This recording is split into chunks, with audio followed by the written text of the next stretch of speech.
Opposition की सबसे बड़ी जमात के कायद बतौर कैदी नंबर 804 गुज़िश्ता 11 महीनों से कैद हैं और हुकूमत वक्त जाली मैंडेट की शनाख्त के साथ मुसलसल इंतहाई कमजोर पोजीशन पे खड़ी है।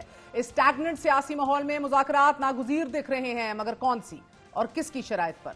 इन फ्रीकैन में 2 कदम पीछे हटने की जरूरत किस फरीक को ज्यादा है? मुज़ाकरात के सबसे अहम फरीक तहरीक इंसाफ को क्या पेशकश की जा सकती है? क्या इदारों से मुफाहमत के लिए 3 रुकनी कमेटी मुतासर कुन किरदार अदा कर सकेगी या फिर बैकडोर राब्ते ही दर हकीकत मुज़ाकरात की नौयत तय करेंगे? क्या तहरीक इंसाफ सियासी जमातों पर मुज़ाकरात के दरवाजे मुकम्मल बंद कर चुकी है या तमाम सियासी स्टेक होल्डर्स की गुंजाइश मौजूद है? आने वाले दिनों में अहम नुकात सालिम सियासी हैयत का अहाता करेंगे।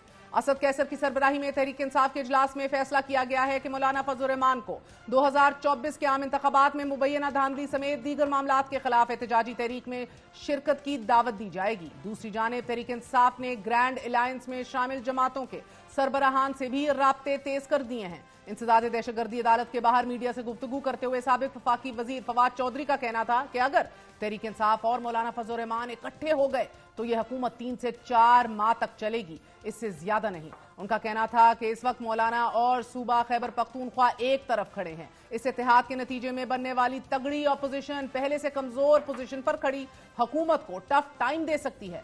नाज़रीन, गुज़िश्ता रोज हमारे प्रोग्राम में वजीर आला खैबर पख्तूनख्वा अली अमीन गंडापुर मौजूद थे। वो उस वक्त मुज़ाकराती टीम का कलीदी किरदार अदा कर रहे हैं और दूसरे फरीक से राब्तों में भी हैं।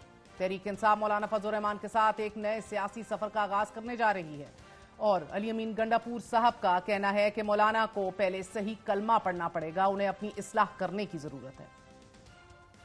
मौलाना अगर ये कहता है कि उसका मैंडेट चोरी हुआ है तो उसका मैंडेट किसने चोरी किया? हल्के खुलवा ले। और अगर वो इनके खिलाफ आज भी अपनी इस्लाह करके सच बोलता है, अभी का नहीं, शुरू से सच बोलेगा और आता है और कलमा पढ़ लेता है सही वाला, तो मेरे ख्याल में अपने गुनाहों की उसको माफी भी मिल जाएगी पुराने, और उसके बाद वो पॉजिटिव रोल अदा करके हक सच पे सिर्फ इस बात पे ना आए कि मैं फिर भी डील करके प्रेशर बना के फिर सिस्टम के अंदर घुस के फायदा ले लूं। तहरीक इंसाफ में ये दोहरा तजाद का हाल मौजूद है कि जिस फरीक को साथ लेकर चलना है या बात करनी है, तनकीद भी उसी फरीक पर है। 2 दिन कबल अली अमीन गंडापुर ये कह चुके हैं कि मौलाना फजल रहमान के लिए डील और अपनी कीमत लगवानी है। तहरीक इंसाफ एक तरफ इस निज़ाम के सबसे ताकतवर फरीक से बात करना चाहती है, मुज़ाकरात की बात पर सियासी मामलात आगे बढ़ाना चाहती है, तो दूसरी जानिब ये इदराक भी रखती है मुकम्मल तौर पर कि इन कंधों पर चलकर इक़्तिदार में आने वाले एक झटके की मार है। कंधा उचकेगा तो वजीर आज़म किसी पत्थर की तरह दूर जा गिरेगा। शहबाज शरीफ को जो लाए हैं वो उसे कहते हैं तेरी हैसियत यही है, तेरी हैसियत यही है। He is not the prime minister right now. वो इस वक्त एक ऐसा बंदा है कि किसी कंधे पे बैठा है और उसको खुद ही पता है, और वो कंधे ने यूं जब करना है, घोड़ा करता है ना, बक करता है यूं, जब भी थोड़ा बक होगा तो शहबाज शरीफ पता कैसे जाएगा? वो कहते हैं ना, भट्टे की तरह नजर भी नहीं आएगा। तहरीक इंसाफ की ताहाल सियासी हिकमत अमली वाजे नहीं या फिर जमात में इतनी दरारें आ चुकी हैं? हर रहनुमा का बयान दूसरे से मुख्तलिफ है। आज शेर अफजल मरवत का कहना था कि अगर बातचीत हुई तो इसमें तमाम स्टेक होल्डर शामिल होंगे, जबकि आज पहली बार तहरीक इंसाफ के अंदर से हुकूमत से बातचीत का भी अंदिया दे दिया गया है। मोहम्मद अली साहब मेंबर कौमी असेंबली ने अली मोहम्मद साहब ने मुज़ाकरात से मुतल्लिक हुकूमत से अपने सियासी कार्ड शो करने का मुतालबा कर दिया है। उनका कहना है कि सुप्रीम कोर्ट गैर जानिबदार सालिस के तौर पर बैठे।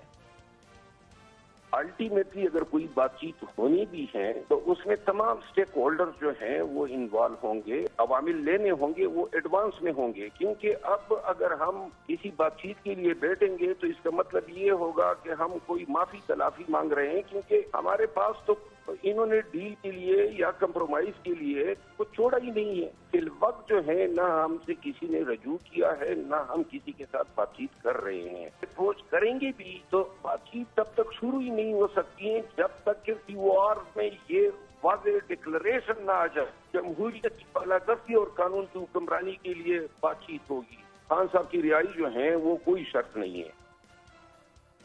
जबकि शहरयार अफरीदी कह चुके हैं कि बात सिर्फ आर्मी चीफ और DG ISI से होगी।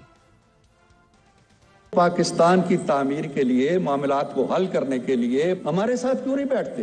مذاکرات ہم کریں گے، لیکن ہم مذاکرات کریں گے آرمی چیف کے ساتھ، ڈی جی آئی کے ساتھ، فوج کے ساتھ۔ اسٹیبلشمنٹ بھی ایک ریالٹی ہے اور پاکستان تحریک انصاف بھی ایک بہت بڑی ریالٹی ہے۔ مذاکرات کے لیے سب سے پہلے جو ہے وہ پیرامیٹرز ہم نے طے کرنے ہیں کہ کن ماحول میں یہ مذاکرات ہوں گے۔ 3 جماعتوں کے بارے میں ڈائریکٹیو ہے ہمارے پاس، اس سے بات نہیں ہوئی، Peoples Party, P M L N اور ایم کیو ایم پی۔ بات سیاستدان کے ساتھ ہی ہونی چاہیے، لیکن اگر ڈی فیکٹو رول ہے اسٹیبلشمنٹ کا تو پھر in one way or the other they need to be included. مذاکرات اب اسٹیبلشمنٹ کے ساتھ بیٹھ کے کرنا یہ عجیب سی بات ہوگی، کیونکہ آئین میں اس کی اس طرح گنجائش نہیں ہے۔ مذاکرات آپ نے حکومت اپوزیشن کے بیچ میں ہونے، جڑیں سب کی ہلی ہوئی ہیں۔ بات چیت عمران خان بھی اپنی ٹرم اینڈ کنڈیشن پہ کرے گا جب بھی کرے گا۔ آج خان صاحب نے جو ہدایات دی ہے اس کے مطابق کسی بھی ڈائلاگ کے بارے میں کسی بھی ادارے سے پارٹی کے کسی کینڈیڈیٹ نمائندے کے پاس کوئی اختیار نہیں ہے۔ اگر اس کے بارے میں کوئی بات کرنا ہوا آپ کے سامنے میں لے کے آؤں گا یا بانی چیئرمین خان صاحب آپ کو خود جیل میں بتائیں گے۔